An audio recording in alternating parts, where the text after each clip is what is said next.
What is genetically modified crops? In this article, we will discuss about GM crops, pros and cons.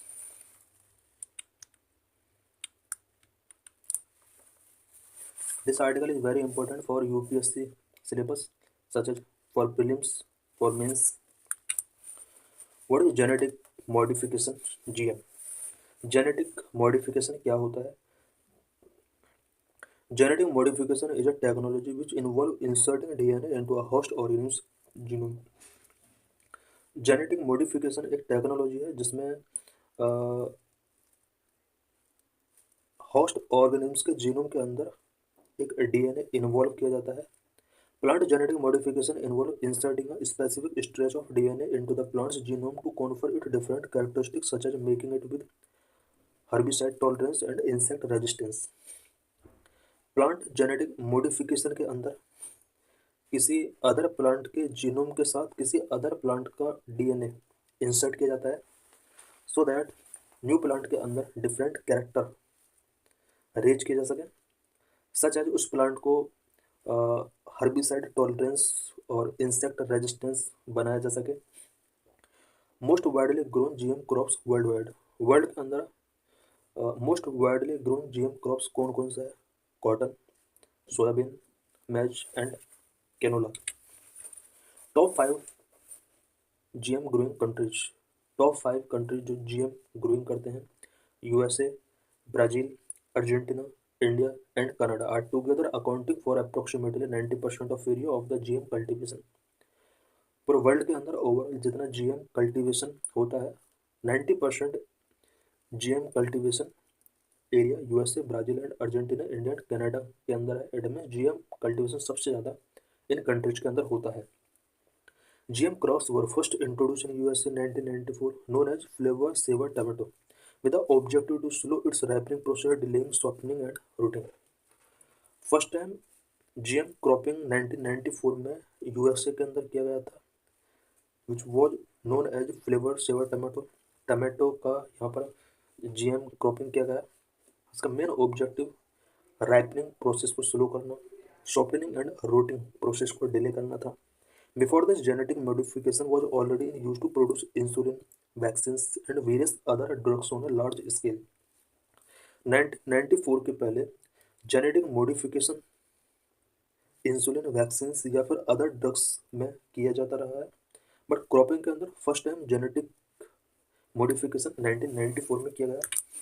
Objectives of the GM crops. GM crops के क्या क्या objectives हैं? To provide resistance to certain plant viruses. Certain plant viruses से plant को resistance provide कराना. Providing tolerance of herbicides use to control weeds.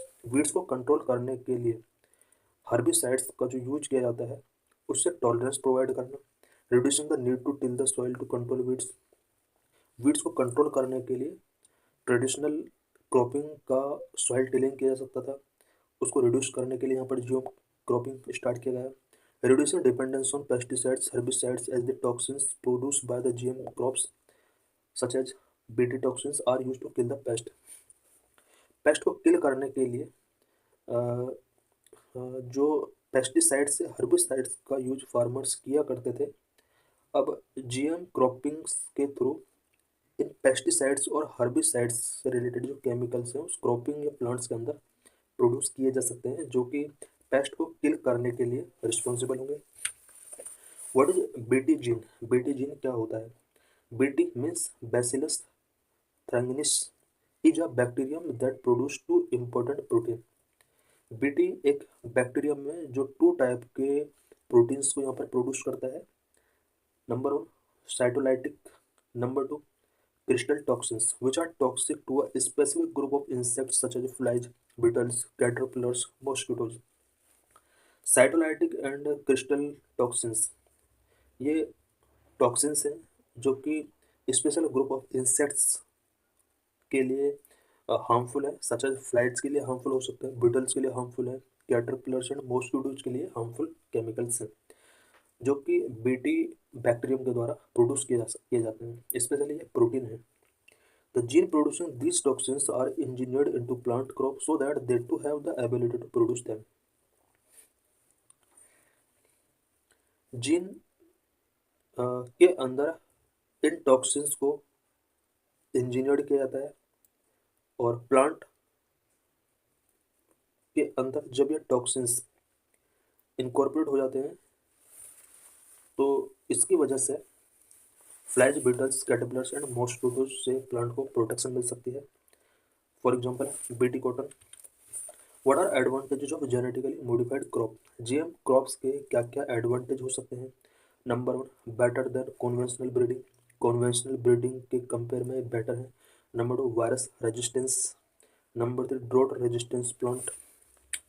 Paste resistance, herbicide tolerance, sustainable agricultural practice, enhanced nutritional value, better than conventional breeding.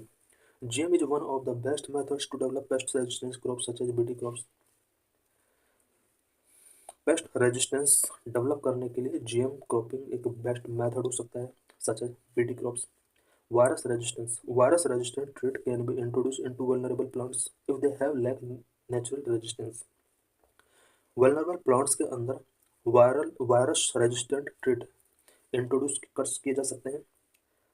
If इस तरह के plant के अंदर अगर natural resistance नहीं है तो इन प्लांट के अंदर वायरस रेजिस्टेंट ट्रेट इनकॉर्पोरेट किए जा सकते हैं। Number three, drought resistance plant. Plant can be modified to tolerance to drought, hence it can save ground water. कुछ प्लांट ऐसे मॉडिफाई किए जा सकते हैं जो कि ड्रॉट टॉलरेंस हो सकते हैं। अगर ऐसा होता है तो ग्राउंड वाटर को सेव किया जा सकता है। Paste resistance, the BT genes are toxin to many pests. It reduces the need for externally applied chemicals. BT genes जो होता है वो मैनी पेस्ट के लिए टॉक्सिक होता है, इस वजह से एक्सटर्नली अप्लाइड केमिकल्स की नीड रिड्यूस होती है। This also reduce the need for environmentally damaging pesticides and increase yield, save farmers money and reduce environmental pollution. BT gene की वजह से इन्वायरमेंटली डैमेजिंग पेस्टिसाइड्स की नीड को रिड्यूस किया सकता है, याइल्ड को इंक्रीज किया जा सकता है, फार्मर्स की मनी को सेव किया जा सकता है, एनवायरमेंटल पॉल्यूशन को रिड्यूस किया जा सकता है।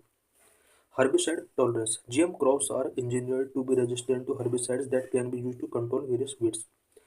वेरियस वीड्स को कंट्रोल करने के लिए फार्मर हर्बिसाइड्स का यूज करते हैं। जीएम क्रॉपिंग जो होता है इसके अंदर जो प्लांट होते हैं उन्हें हर्बिसाइड रेजिस्टेंट के साथ इंजीनियर किया जाता है। It reduce soil erosion because ploughing and tilling is not required for these crops. GM cropping के लिए सॉइल का टिलिंग या प्लोइंग नहीं करना पड़ता है, इसकी वजह से सॉइल इरोजन को रिड्यूस किया जा सकता है। This also reduce soil water and air pollution. GM cropping के through soil water and air pollution को भी रिड्यूस किया जा सकता है। Sustainable agricultural practices. GM crops promote sustainable agricultural practices such as no-till farming, which keep the carbon within the soil rather than in the atmosphere. GM cropping के through sustainable agricultural practices को promote किया जा सकता है, because GM cropping के अंदर farming को tilling करने की कोई नीड नहीं होती है। फार्मिंग को टिलिंग अगर नहीं किया जाएगा तो सॉइल के अंदर कार्बन को मेंटेन करके रखा जा सकता है। अगर टिलिंग किया जाता है तो ये कार्बन एटमॉस्फेयर के अंदर रीच कर सकता है। Enhance nutritional value, to increase nutritional value food crops can be modified genetically. Fruits and vegetables में न्यूट्रिशनल वैल्यू इंक्रीज करने के लिए फूड क्रॉप्स को जेनेटिकली मॉडिफाइड किया जा सकता है। This can be beneficial to health and increase food security around the world. Genetically अगर फूड क्रॉप्स को मॉडिफाई किया जाता है स्पेशली न्यूट्रिशनल वैल्यू को इंक्रीज करने के लिए, हेल्थ बेनिफिट बहुत सारे हो सकते हैं इसके। वर्ल्ड के अंदर जिस तरह से फूड इनसिक्योरिटी इंक्रीज हो रही है, इस इनसिक्योरिटी को भी डील किया जा सकता है। What are disadvantage of genetically modified crops? GM cropping का क्या क्या डिसएडवांटेज है? इम्पैक्ट ऑन हेल्थ, हेल्थ पर इसके क्या क्या इम्पैक्ट हो सकते हैं? Impact on herbicide tolerant crop, herbicide tolerant crops के ऊपर इसके क्या क्या इम्पैक्ट हो सकते हैं? Impact on paste resistance, paste resistance पर क्या इम्पैक्ट हो सकते हैं? Impact of genetic diversity in crop varieties, crop varieties में जो जेनेटिक डाइवर्सिटीज हैं उस पर क्या इम्पैक्ट पड़ सकता है? Herbicide resistance weeds, herbicide resistant weeds पर से क्या इम्पैक्ट हो सकते हैं? इफेक्ट ऑन हनी बीज and other pollinators, honey bee और अदर पॉलिनेटर्स पर इसका क्या क्या इम्पैक्ट पड़ सकता है? Impact on health, Horizontal gene transfer of herbicides, pesticides, or antibiotic resistance to other organisms would put not only humans at risk but also causing the spread of various diseases in plants and animals.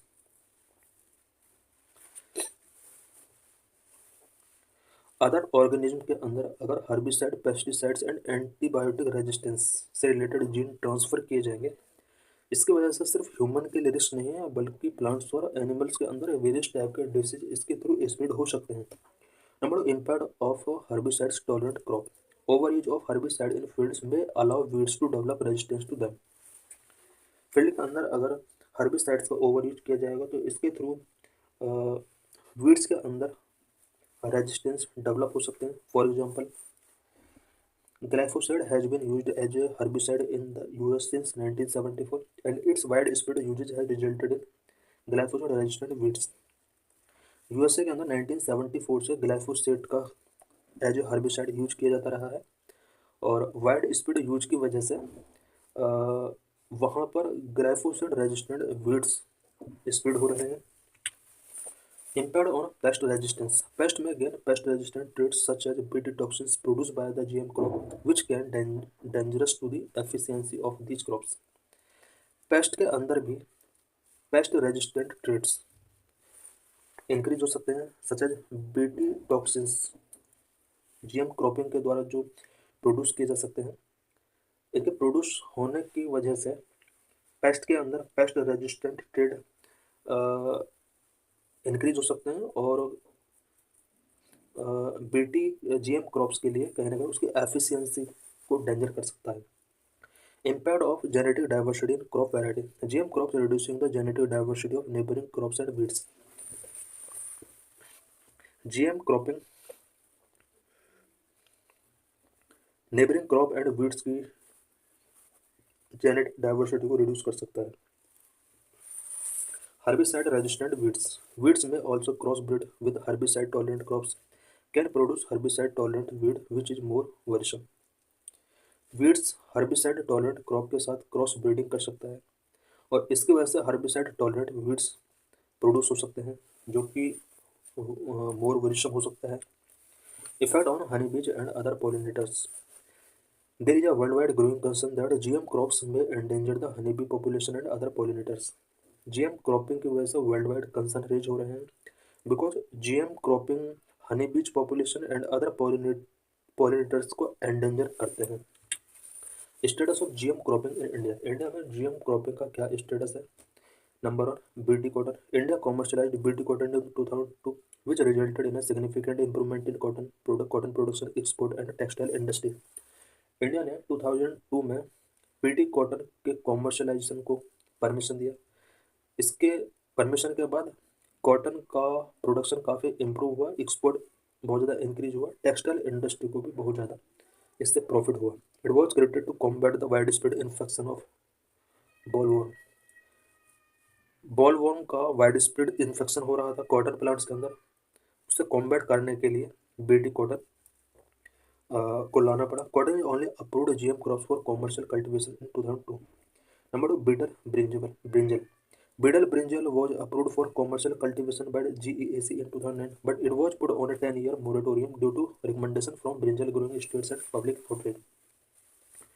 बेटे brinjal को commercial cultivation के लिए 2009 में approval दिया गया और उसके बाद ओनली 10 ईयर के लिए इसको अलाउड किया गया, उसके बाद इसको स्टॉप कर दिया गया बिकॉज कुछ पब्लिक आउटरीच शो हो रहे थे और ब्रिंजल ग्रोइंग स्टेट्स की रिकमेंडेशन के बाद इसको स्टॉप करना पड़ा। GM mustard. Commercial cultivation of high yielding GM mustard in India has not begun yet. GM mustard के कॉमर्शियल कल्टीवेशन के लिए भी डिमांड चल रही है बट अभी तक इसको